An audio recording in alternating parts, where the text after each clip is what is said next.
So, I've been doing a lot of research on cancers recently.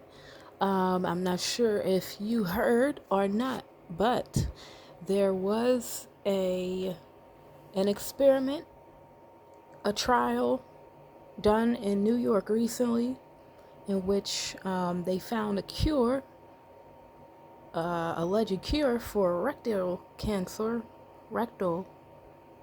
Oh no, I said it like that, but um, it cured a number of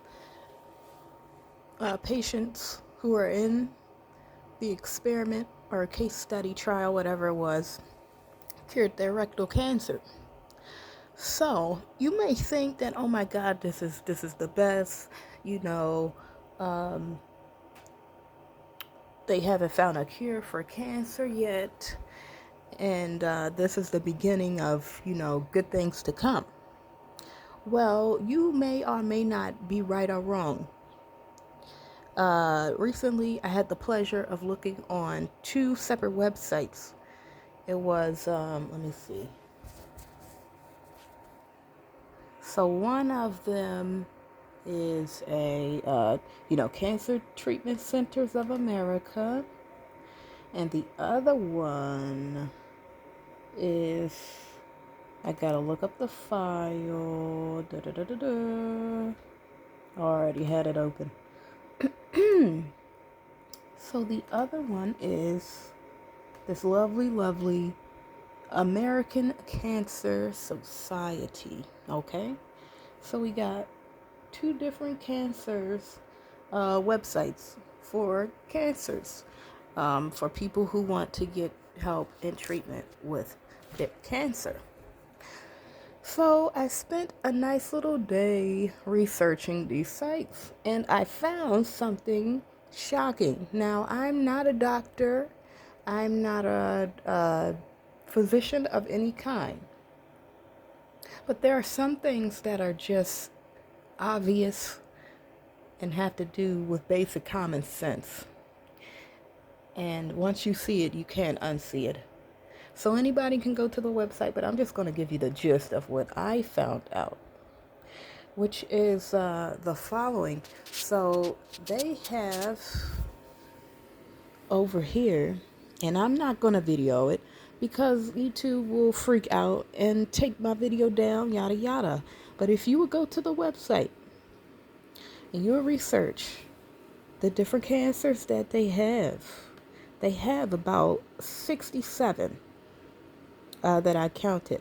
I may be a little off, a little under, a little over, but around 67 different types of cancers. Some of them are grouped, like they have, skin cancers, breast cancers, uh, different types of cancers in groups, and then they branch out from there. But they have these cancers, okay? So first off, I'm trying to figure out, it's been a long time. Where are the cures for these cancers? So you go on this site and you go to the who we are and about us and all that, and they tell you American Cancer Society. They tell you about them, blah blah blah. And then I kind of read through, and something really caught my eye. So they have an excerpt from their About Us page, and it says, since 1946, the American Cancer Society has invested more than $5 billion in research, recognizing and providing the funding 49 researchers needed to get started and go on to win the Nobel Prize. And I want to know in what. So I got to do some research there. But so that's 1946.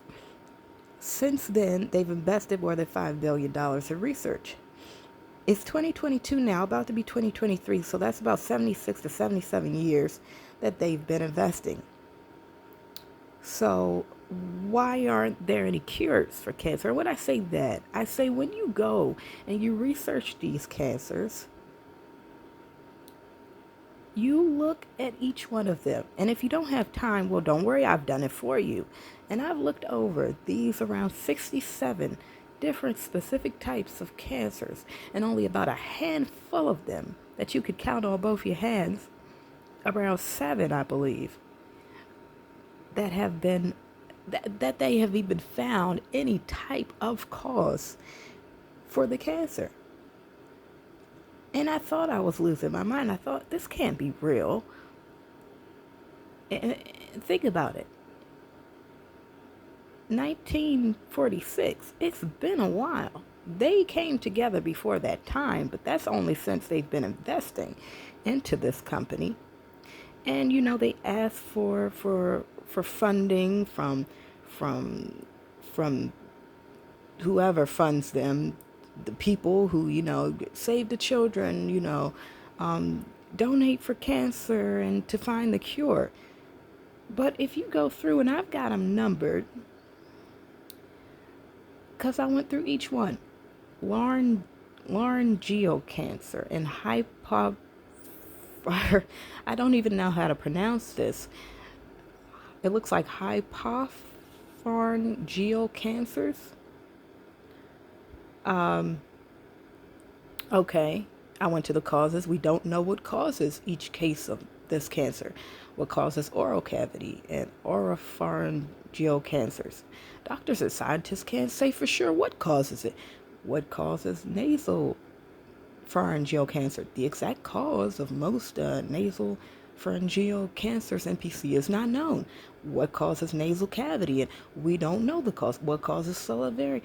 Although we know a few things that can raise the risk, it's not exactly clear. What causes anal cancer? Researchers have found some risk, but the exact cause is not. What causes bile duct cancer? We don't know the exact cause. What causes colorectal cancer? Researchers have found several factors, but it is not yet clear. What causes esophageal cancer? We do not yet know. What causes, gastrointestinal carcinoid tumors? Now, they found DNA mutations, and I found that a lot of the cancers that they have found causes for included DNA mutations, and branched out from there. A lot of cervical cancers, they had HPV as the cause, human papillomavirus, and I even got that the vaccine years ago, which I kind of regret now. Not that I've had any repercussions or severe ramifications or problems or anything from it that I can see was directly linked to it, but I do regret that I didn't research more into it. And I'm just going to continue down. What causes liver cancer? Several risks. Uh, but they only have exactly how many of these lead to normal liver cancer cells to become cancerous is only partially understood. What causes pancreatic? We don't know. What causes pancreatic neuroendocrine tumors? Scientists don't exactly know. What causes stomach cancer? There are many risk factors, but this is ongoing subject of ongoing research. What causes bladder cancer? Researchers do not exactly, and they just continue with that. 67 times they continue. And then I got to lung cancer because I was sure, okay, and I looked it up because I wanted to be sure exactly what year they figured out the correlation between cigarette smoking and lung cancer. And if you go to, I'm going to link it below, it's a publication on a government medical website. It states cigarettes were recognized as the cause of the epidemic in 1940s and 1950s with the confluence and studies from epidemiology, animal experiments, cellular pathology, and chemical analytics. Okay? Cigarette manufacturers disputed this evidence as part of an orchestrated conspiracy to salvage cigarette sales. Huh? What in the world? Okay. Propagandizing the public proved successful, judging from secret tobacco industry measurements of the impact of denialist propaganda. And then they just get into this. As late as 1960, only 1/3 of all U.S. doctors believed that the case against cigarettes had been established. So the basics here, I just wanted to get the established time frame of when the correlation between those two subjects have been found. So around 1940, 1950s, and as late as 1960s, when the correlation had been made from lung cancer to cigarette smoking. But even with all that, if you go down, all the way down to number 21 I have on the list. What causes lung cancer? Do you know what they said? We don't know what causes each case of lung cancer. But do you know what causes the majority of cases of lung cancer? The first risk factor was smoking. Go look it up right now. My God. You know why they're saying this? Do you know why they're saying it like this? We don't know. Not much is known. Research don't exactly know. Researchers don't exactly know what's going on. We don't exactly know what the cause of under breast cancer. We don't know what causes each case of breast cancer. Of course you don't. I don't know what causes each case of flu virus either. Nobody's going to know what causes each case. That's kind of impossible, humanly speaking. If you got everyone in the world together who had breast cancer, you wouldn't be able to tell what caused each case of them. That's kind of crazy when you think about it. But do you know why they phrase it like this? It's because they have all this information with nothing in it underneath the causes of these cancers. But the majority of information that's actually beneficial to the individual that has cancer would be surrounding risk and treatment, mainly treatment, because that's what they want you to do. They want to treat you. They even have Cancer Treatment Centers of America, treatment. They don't want to cure anything because then you're not going to come back. Which brings me back to this current situation where they had the trial of this drug, which I looked up online, and it is actually called, hold on, Jemperli.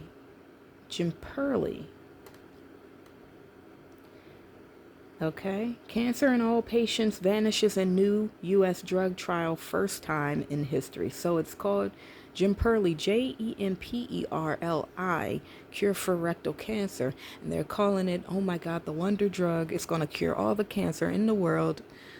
So they're telling you all that. And you might think, oh my God, okay, that's it. There'll be no more cancer. But you kind of forgotten something very important that happened after 2020. We all, not all of us now, but a great majority of the world injected themselves with something. And no, this is just anecdotal evidence, but I've seen a lot of videos with a lot of people underneath them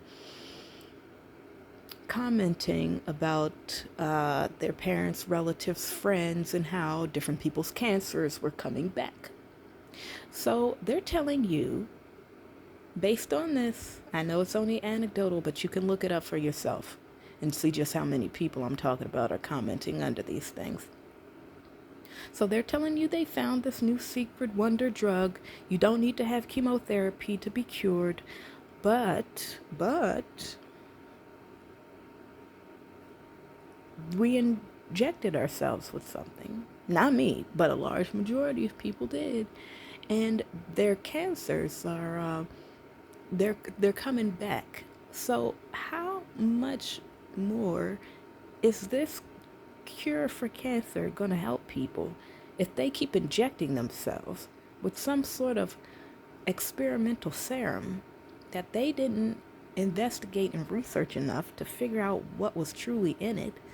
Or if they injected themselves, what were the side effects? Or could they be compensated for the effects of these side effects if they were not short-lived, if they were long-term and affected their quality of life?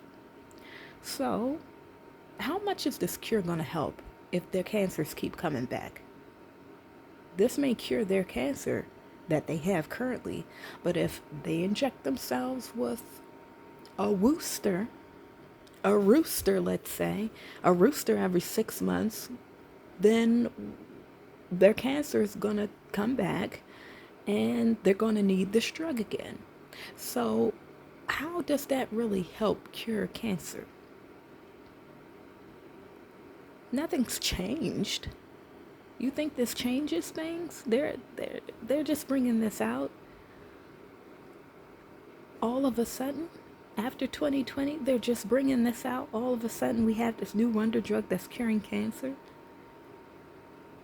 There's a reason that these things are done. I don't know the full reason, but they are not going to lose any money. They're not going to miss a beat. You're still a repeat customer. You just need to know in which way you are. So, I am just saying what my opinion is based off my own research. If you want to learn more, you can go below this video and research for yourself.